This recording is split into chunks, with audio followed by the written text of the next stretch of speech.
So Progressive Association Management started in 2020, and it started for two reasons, really. One was COVID.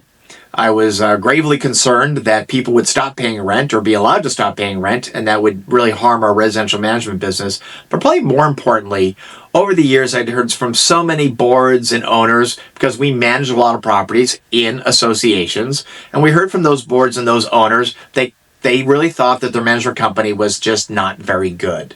And when I started digging into it, before getting into completely in the business and did my research, I read a poll at that time. It was conducted by a management software company at Folio, and they asked boards across their portfolio what percent of them would recommend their current management company.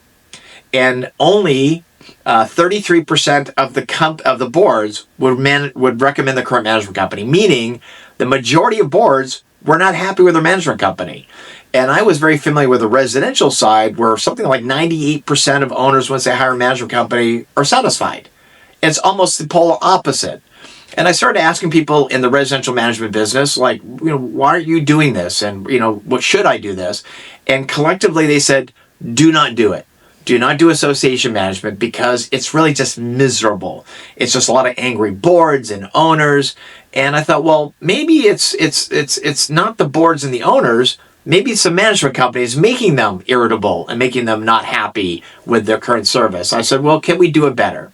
And so at that time, I thought, yes, we could, because we had a business model where we allowed real estate agents to be property managers. I said, why can't we hire people then to be community managers?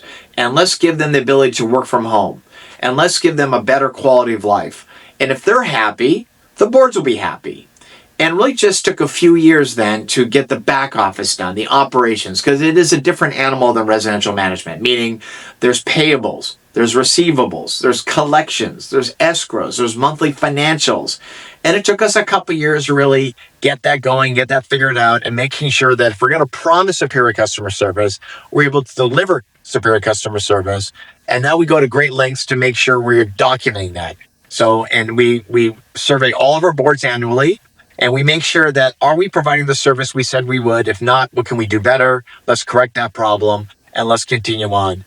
And what we found is, if you create a better mousetrap, if you have a company that actually does provide superior customer service, that there's a longing for better association management. So in just that short time from 2020, when we started with 0 communities under management, we now manage over 230 associations, almost 15,000 owners. And are we perfect? No. We strive for perfection, but we settle for excellence.